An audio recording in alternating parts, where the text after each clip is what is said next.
যদি পাপ হয়ে যায় হতাশ হবেন না, পাপ হয়ে গেছে হতাশ হবেন না।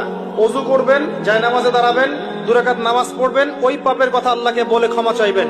ইনশাআল্লাহ আল্লাহ পাক আপনার গুনাহকে নেকি দিয়ে পরিবর্তন করে দিবেন ইনশাআল্লাহ। যতবার পাপ হবে ততবার নামাজে দাঁড়াবেন, ততবার ওযু করবেন, ততবার 2 রাকাত নামাজ পড়বেন এবং আল্লাহর কাছে ক্ষমা চাইবেন। ইনশাআল্লাহ আল্লাহ মাফ করে দিবেন। শয়তান আপনাকে হতাশ করতে চাইবে, ফ্রাস্ট্রেট করতে চাইবে। আরে তুমি অন্যায় করেছো, এত বড় বড় পাপ করেছো, তুমি পর্নোগ্রাফি দেখো, তুমি মেয়ের সাথে জেনা করেছো, তুমি মদ খাও, তুমি এই করো, তুমি কিভাবে আল্লাহর সামনে দাঁড়াবে, কোন মুখ নিয়ে দাঁড়াবে? এগুলো শয়তানের ওয়াসওয়াসা। কার ওয়াসওয়াসা? আল্লাহ পাক ক্ষমা করতে করতে ক্লান্ত হবেন না, আপনি ক্ষমা চাইতে চাইতে ক্লান্ত হয়ে যাবেন ইনশাআল্লাহ। আল্লাহ পাক এমন গফুর রহিম।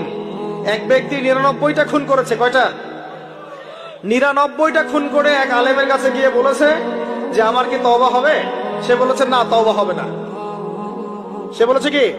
তওবা হবে না। সে আলেম ছিল না, সে আবেদ ছিল। আবেদ মানে ইবাদত করতে বেশি বেশি।